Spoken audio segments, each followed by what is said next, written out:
Salut, c'est Version Française, votre magazine de la mode, de la déco, du design, de la culture, du chic, quoi, à la française. Et ceux qui en parlent le mieux, ce sont les étrangers, non? Nathalie.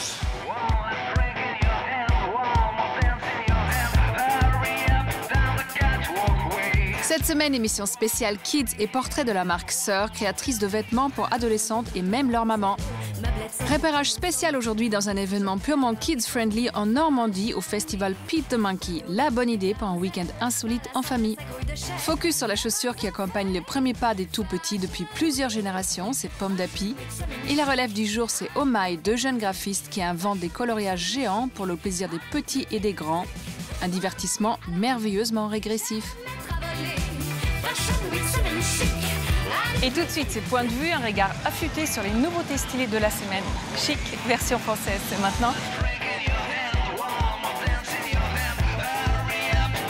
Si vous êtes une jeune maman, vous savez forcément que votre temps est précieux.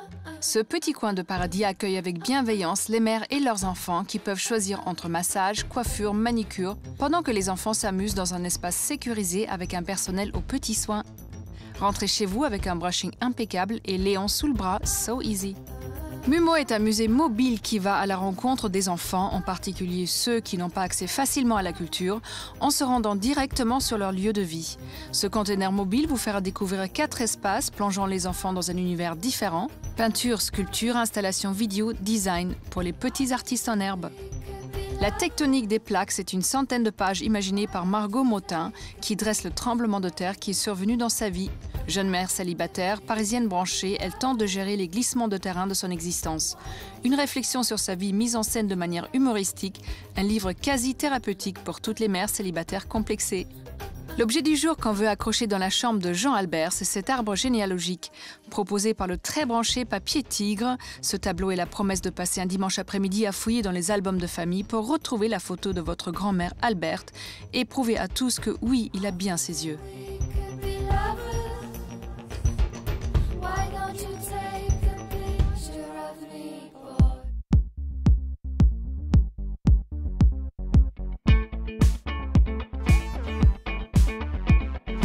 Aujourd'hui, on se trouve sur l'esplanade des Invalides et je vous propose une spéciale Kids. On commence tout de suite par un portrait de famille avec l'association de 2 sœurs qui ont créé leur marque éponyme pour habiller les jeunes filles très chic.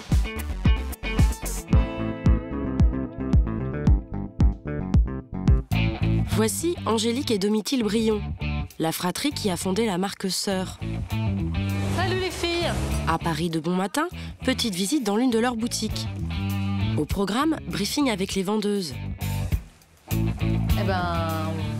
Puis retour au bureau pour une réunion informelle entre frangines. Nous suivrons enfin Domitille avec son équipe de style. Les 2 sœurs viennent d'arriver rue des Filles du Calvaire dans la boutique. Et tout de suite, Domitille est à l'œuvre. Désolée, je te défais ta vitrine. Tac. De toute manière, c'est joli cette taille là-dessus. De temps en temps, je fais mon petit schmilblick. Qu'est-ce que ça change une chemise ou l'autre? En fait, dans le genre de la vitrine, je trouvais que l'autre chemise faisait un peu romantique. Et de l'autre côté, on est aussi un petit peu romantique. Donc je trouvais que c'était trop par rapport à la manière dont je perçois la marque, en fait. Et j'aimerais que les gens l'aperçoivent. Donc j'avais envie juste d'alléger un peu ça. Ce petit côté romantique. J'aime mieux le côté un peu strict en fait. Voilà, j'aime bien un peu le côté garçon manqué aussi.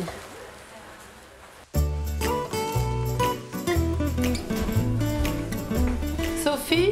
Oui. Je t'ai mis la robe rose là. Oui. Parce que je sais que Blandine, elle ne sait pas la mettre non plus. Elle la met toujours avec le rouge. Non mais personne ne sait la mettre parce qu'il n'y a pas vraiment de rose dans la collection. Oui. Je trouve que c'est plus joli avec le beige. Mais encore, ça va pas très bien là. Je vais te la ranger là-dedans. Je vais te la mettre là. Je trouve ça plus joli dans ces couleurs-là que de la mettre avec le rouge, en fait. D'accord ?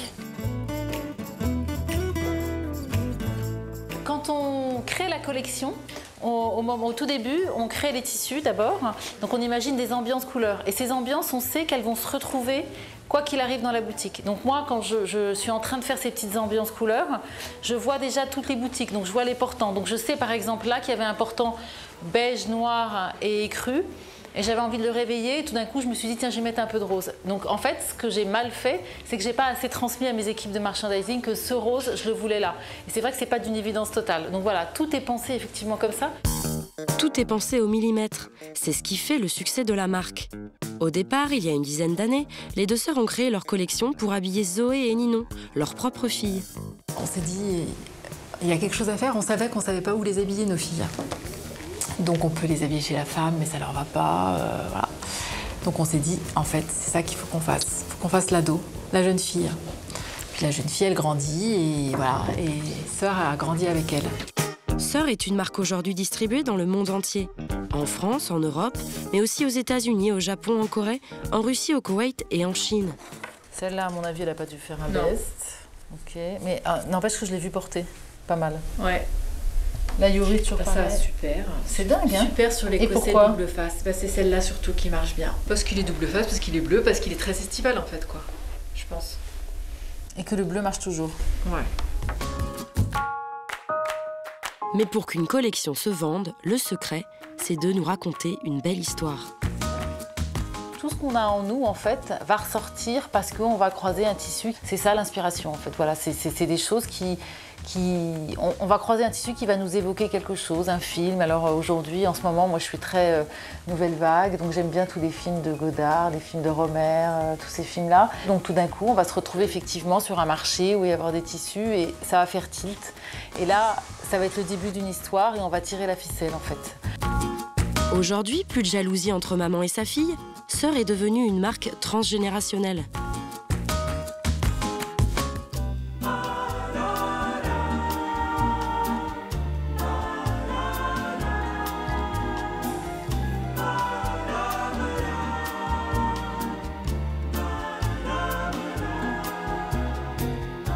Domitille, Angélique, merci d'avoir accepté notre invitation. Je suis ravie de vous avoir dans l'émission et de pouvoir parler d'ado. Bienvenue chez nous, en tout cas. Merci d'être venue. Oui. C'est vrai que vous avez réussi un pari assez extraordinaire. L'ado qui est content d'acheter quelque chose chez vous et la maman qui est content aussi. C'était un exploit? On savait que c'était compliqué, parce qu'on avait des filles de cet âge-là et on savait que c'était pas facile de réconcilier les deux. Et autour du vêtement, c'est quand même un truc que les filles aiment bien, quoi. Et donc c'était un pari. C'était un challenge et c'était surtout une niche en fait, qui n'était pas occupée. C'est-à-dire que moi qui ai pas mal habillé les petits-enfants, il y a un moment où il y a une espèce de passage entre l'enfance et la femme qui est un peu compliqué à aborder, surtout pour la fille en tout cas, qui se rêve un peu en femme et qui a toujours un corps de petite fille. Donc c'est vrai que cette petite niche n'avait pas tellement été exploitée et nous, en vivant ça avec nos filles, on a eu vraiment on a ressenti le besoin et l'envie en tout cas d'occuper cette place-là. L'adolescence a toujours occupé une place un peu importante dans votre vie? Oui, c'est un passage entre l'enfance et l'âge adulte et c'est un petit moment qu'il faut préserver, ça ne se passe pas toujours bien et chez la fille c'est compliqué. Donc oui, c'est un passage qu'il faut soigner. Chez vous, ça s'est passé comment? À mon avis, comme chez tout le monde, c'est-à-dire qu'il y a des crises, on appelle ça la crise d'adolescence, alors ça se passe plus ou moins bien, mais c'est vrai que ça se passe beaucoup par l'image en tout cas. Donc c'est vrai que le vêtement était vraiment au cœur des conversations tous les jours, quotidiennement. Donc nous, effectivement, on s'est assez focalisé là-dessus, en tout cas pour en avoir fait notre métier. C'est vrai, alors ça se passe, ça passe. Alors il y a des hauts, il y a des bas, et c'est vrai qu'il y a des jours où nos filles nous déçoivent physiquement parce que, effectivement, ce qu'on disait tout à l'heure, elles veulent devenir femmes beaucoup trop vite et que ça frise la vulgarité quelquefois. C'est vrai que c'est souvent pour faire plus plaisir aux mamans aux enfants. Oui, mais ce qui est agréable dans votre marque, on sent une approche psychologique qui vient certainement aussi de vous. Derrière, c'est très fondé. En fait, ça a été notre expérience personnelle qui nous a poussé à créer cette marque en fait. C'est-à-dire qu'effectivement, il y a un moment donné dans la vie de l'adolescente où elle est un peu en conflit avec sa mère, en tout cas, enfin avec ses parents et en tout cas avec sa mère, et l'apparence physique est très importante. Et c'est vrai que du tout au tout, du jour au lendemain, elle a envie de passer à autre chose. Et effectivement, nous on était assez choqués de les voir friser la vulgarité, ce qu'on disait tout à l'heure. Et que donc c'était important pour nous de trouver en tout cas des vêtements qui puissent effectivement plaire aux deux. Alors on ne s'est pas dit ça tout de suite comme ça a été assez instinctif parce que c'est notre expérience qui a été vraiment au service de la marque en fait.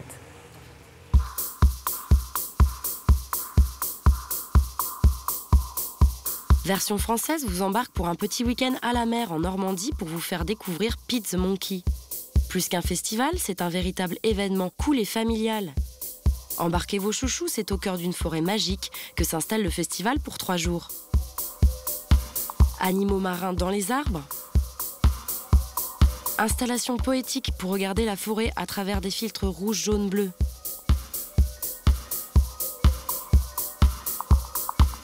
Bateaux de sirènes abandonnés et messages d'amour. Et quand les enfants sont couchés, un love-boat pour se bécoter face aux champs de vaches. Mais tout de suite, on va rencontrer Pauline, une des organisatrices du festival qui est trop contente. On est trop contents. On met en avant pas mal de styles musicaux, à la fois de l'électro, rock, reggae, en passant par le hip-hop. Le but, c'est vraiment de couvrir tout le monde, que tout le monde soit content, aussi bien les adultes que les enfants.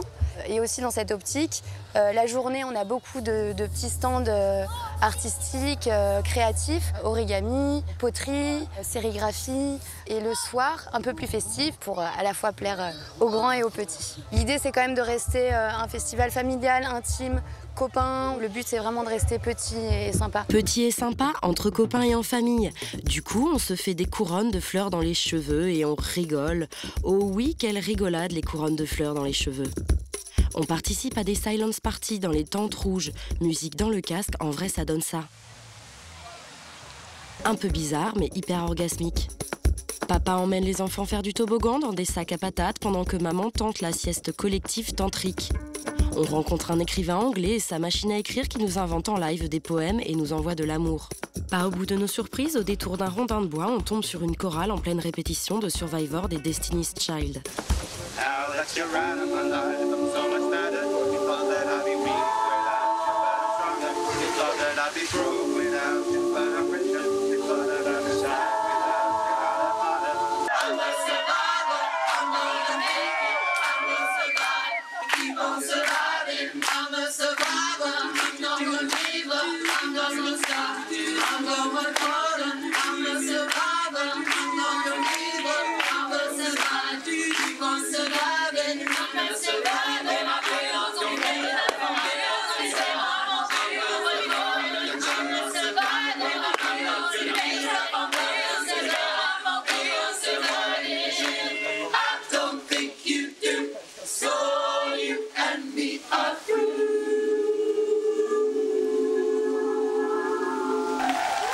La chorale a donné des frissons à tout le public. Pete the Monkey, c'est surtout un véritable vivier pour découvrir des musiciens et des DJ qui ont tous leur propre style. World Minimal Disco.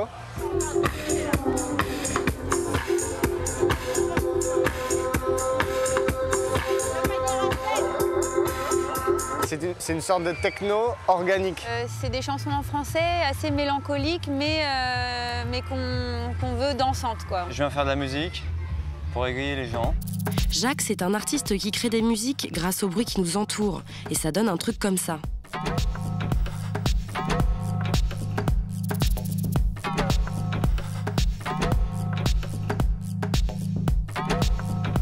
Un festival qui met tout le monde d'accord. Chaque personne amène son énergie et amène quelque chose au festival. Vraiment nature, avec plein de filles qui ont des fleurs dans les cheveux. C'est de 7 à 77 ans, donc les petits peuvent venir, les grands peuvent venir. Dans un esprit un petit peu de communauté. C'est vraiment génial, il y a des pures vibes. C'est assez raffiné en fait. Je pense que les gens étaient heureux, c'était cool. Raffiné dans le foin.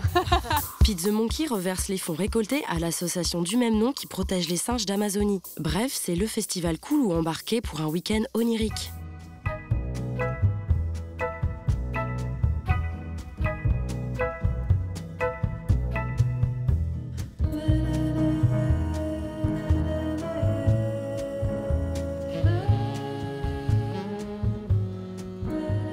Domitille Angélique, juste un mot sur Inès de la Fressange et sa fille. Inès de la Fressange et sa fille ont été pour nous très importantes parce qu'elles ont été toutes les deux dans les premières clientes. Et je dis bien toutes les deux parce qu'en fait, Violette s'est très vite emparée de la marque parce qu'elle était adolescente aussi à ce moment-là et qu'elle avait un besoin de changer de territoire. Et puis Inès, qui est une personne dont le style est assez universel et elle a un style qui nous correspond ici effectivement assez bien, aussi très vite a commencé à porter les vêtements. Et d'ailleurs, on la remercie beaucoup. Ça lui allait très bien. Ouais, on la remercie de ça aussi parce qu'elle a parlé de nous tout de suite dans son livre La Parisienne qui est sorti à ce moment-là. Donc tout d'un coup, on a été pris dans cette espèce de tourbillon voilà. où très généreusement, elle s'est mise à parler de notre marque et parce qu'elle l'aimait bien, elle la porte bien. Parce en fait, c'est une voisine, c'est ça ? Oui, elle habite dans le quartier, donc elle passait devant. Souvent, elle nous racontait qu'en rentrant du bureau, elle passe devant et donc elle vient s'acheter des petites choses, pas forcément avec Violette. Et puis Violette nous a demandé de faire des photos avec nous, notre marque, pendant 3 saisons. Ouais. Et donc, voilà, c'était très naturel, en fait. C'est une histoire d'amitié et de fidélité. Ouais. De fidélité, d'amitié, de naturel. Elle est vraiment... c'est quelqu'un de très accessible et c'est quelqu'un... Très sympathique. Je pense qu'il parle avec son cœur. Donc, en fait, voilà, ça s'est fait comme ça. Et comment vous expliquez ce style qui est très parisien, en fin de compte, le succès à l'international ? C'est pour ça. Voilà, vous avez la réponse dans la question. Je pense que c'est très parisien et je pense qu'effectivement, ce qu'apprécient en tout cas les pays comme le Japon, qui aiment beaucoup cette culture française, et effectivement d'avoir une identité très cadrée sur le lifestyle un peu parisien, on raconte une histoire et c'est ça ce qui plaît, je pense. Faites-nous un mini-portrait de l'ado parisienne, s'il vous plaît. Un mini-portrait de l'ado parisienne. Alors, comme on disait tout à l'heure, quoi qu'il arrive, le slim, oui. En toute saison. Souvent noir et le jean quoi qu'il arrive, effectivement. Et elle aime bien aussi les marques de temps en temps. Donc elle va piquer à sa mère un sac de marque et elle va avoir effectivement un vêtement assez authentique et assez qualitatif pour envelopper le tout. Si vous avez un conseil à donner à nos ados chers, ça serait lequel ? Un seul, Domitille et Angélique ? Je crois que c'est la qualité. Tout passe si le vêtement est de qualité. Donner son avis, son vrai avis, en fait. Faire son choix personnel. Ça aide pour grandir ? Je ne sais pas, mais en tout cas, c'est vrai que l'expérience qu'on a eue en boutique avec les jeunes filles et leurs mamans, très souvent, elles n'arrivaient pas à exprimer leur choix. Elles ont du mal à exprimer leur choix. Et que celles qui sont à l'aise, ça coule tout seul. Et sinon, il faut les pousser à essayer des choses et en fait, elles s'aperçoivent qu'elles sont bien aussi en robe. Bon, on va les pousser à venir chez vous. Pourquoi pas ? Ouais. Merci beaucoup. Merci à vous.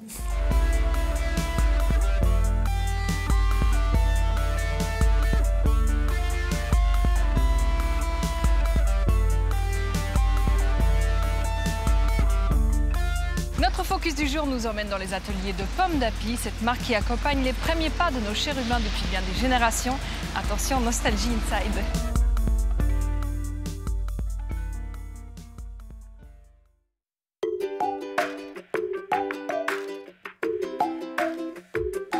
Pour partir du bon pied dans la vie, il faut porter de vrais souliers.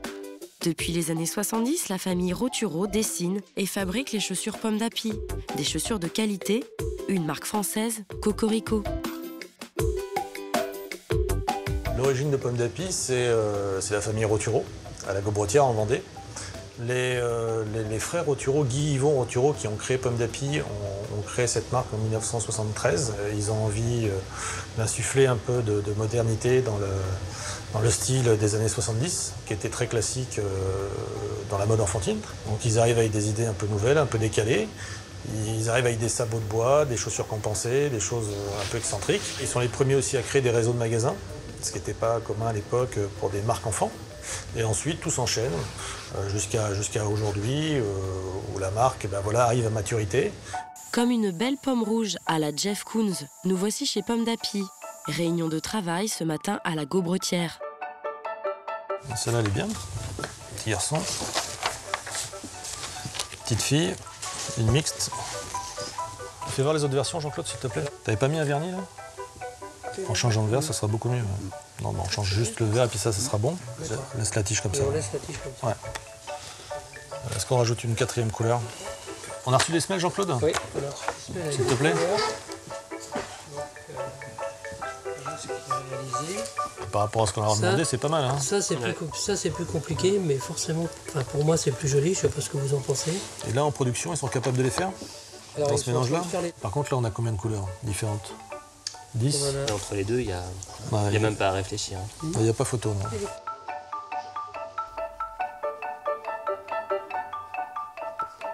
On travaille des belles matières, on crée nos semelles. Je dirais que chaque jour est un jour différent, puisque vraiment les modèles, ça change de jour en jour. L'évolution des couleurs, et c'est vrai que c'est hyper agréable. Tous les jours, on s'éclate. On s'éclate, et notamment quand on visite le mini-musée Pomme d'Api. Sur ses rayonnages, 40 ans de chaussures pour enfants, une collection inattendue avec des styles détonnants. Il y en a pour tous les goûts. Toutes les saisons, on va piocher dans ce musée des idées, voilà, du passé, pour les réactualiser. Alors, la différence entre les deux modèles, là on était sur un cuir nubuqué avec des petits accessoires. Donc c'était la version du moment. On l'a actualisé avec les petits détails de la mode du moment aussi en 2015. Donc c'est plutôt des aspects un peu glitter, des vernis, des cuirs gras. C'est en France que les équipes de Pomme d'Api dessinent les modèles de nos chers enfants. Les prototypes sont réalisés en Vendée, comme les collections capsules. Le reste de la production est fabriqué dans l'usine Pomme d'Api de Tunisie. Mais à terme, la nouvelle propriétaire veut faire fabriquer un maximum dans l'Hexagone. Aujourd'hui, c'est vrai que la marque ayant 40 ans, plus de 40 ans, on a beaucoup de clientes qui ont porté du Pomme d'Api qui aujourd'hui sont mamans. Elles ont envie de retrouver ce qu'elles ont eu, donc on se réinspire de tout ça pour leur faire plaisir.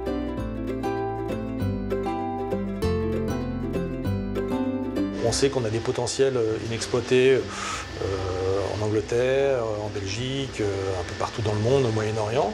Donc on commence à regarder un petit peu plus loin, voilà, à se donner les moyens aussi de pouvoir le faire. Et on va dire que les prochaines années vont être dédiées à ça, au développement et à l'export. De nouvelles boutiques vont ouvrir en Europe dans les mois à venir et en France. Pomme d'Api, bon pied bon oeil, relook son image avant de fêter ses 40 bougies.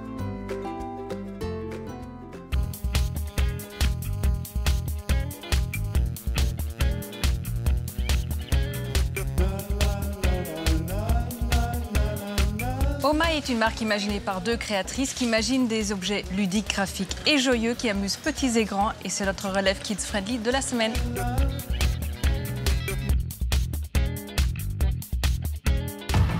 Bienvenue chez Omaï. Derrière cette marque se cachent deux femmes, Elvire et Marie Cerise, graphistes et illustratrices de métier. Omaï, comme Oh My God, propose de la déco ludique et pop, qui plaît aux petits mais aussi à leurs parents. Avec Marie Cerise, on s'est rencontrés il y a 10 ans au Art décoratif de Paris.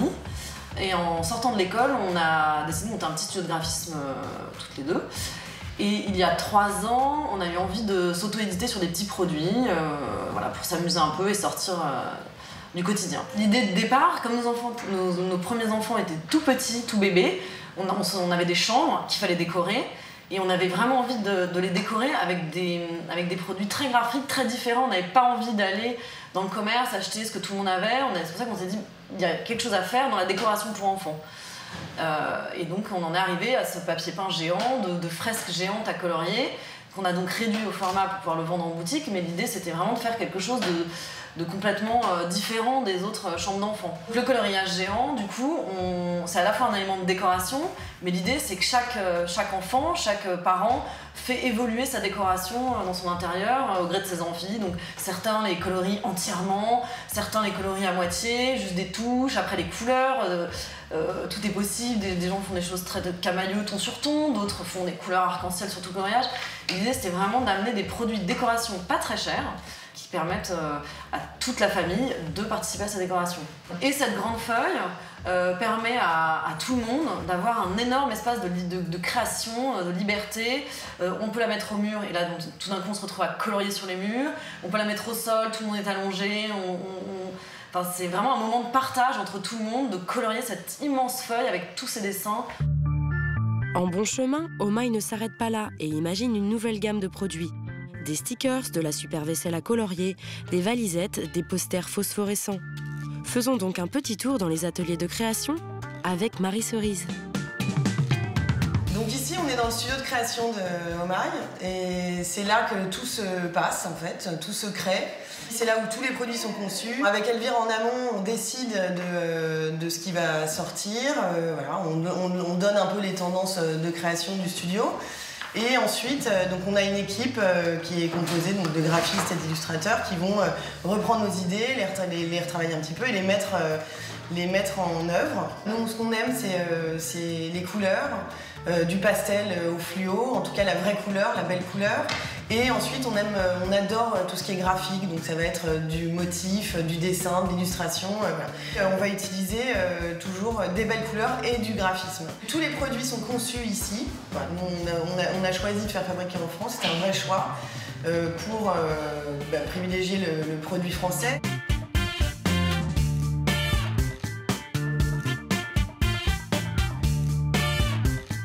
Des créations fraîches et acidulées, en plus de ça fabriquées en France, nous, on adore déjà Omaï et leurs objets qui réveillent notre déco et l'imagination de toute la famille.